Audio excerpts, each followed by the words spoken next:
Hello. So for the next few minutes, I want to talk a little bit about teaching visual schedules. As a reminder, visual schedules sequence activities for a certain period of time, and they can take many forms. Some examples of when we can use visual schedules is we can use them for a daily schedule, a morning meeting schedule, lunchroom schedule, arrival schedule, bathroom schedule, going home schedule, and independent work schedule. Let's keep in mind that one of our general assumptions when working with students with ASD is that they're visual learners. And so visual schedules are very important. And the purpose of visual schedules is to increase on-task behavior, decrease frustration and anxiety, facilitate smooth transitions, enhance acquisition of new skills, develop independence and resulting self-esteem, promote self-management, and complete self-help tasks. So once you decide on what type of visual schedule you will use with your student, here are some quick tips on teaching the visual schedule. First, you stand behind the individual to ensure that the focus is on the schedule and not on you. You prompt the individual to attend to the schedule and use only relevant language for cues.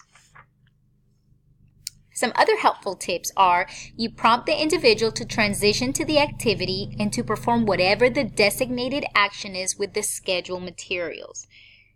And also you assist the individual to remain engaged in the activity until the next transition cue is given. So some examples of that would be like turn the card over or place a check or schedule icon in an envelope or move the arrow to the next task or match the card to the activity or location, etc. But you assist them to remain engaged until they complete one activity and we are ready to transition to the next. Another helpful tip is to fade prompts as quickly as possible.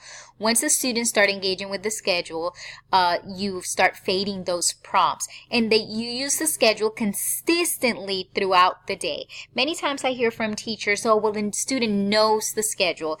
And yes, students do memorize schedules, and many times as the school year progresses, they do know what's next, but it is important that we don't stop using the schedule. And sometimes we have to graduate our students to different types of schedules. If they've already mastered the picture icons and they're readers, maybe we can just do a written schedule on a piece of paper, but it is important to use the schedule consistently throughout the day. Also, remember to prepare the individual for changes. Change needs to be built into the schedule to teach flexibility in a structured way. So it is important to be able to start teaching our students that sometimes there are unexpected changes, or sometimes there are changes in the schedule, and sometimes things may not be the same. And so it is important to prepare them for that utilizing the schedule.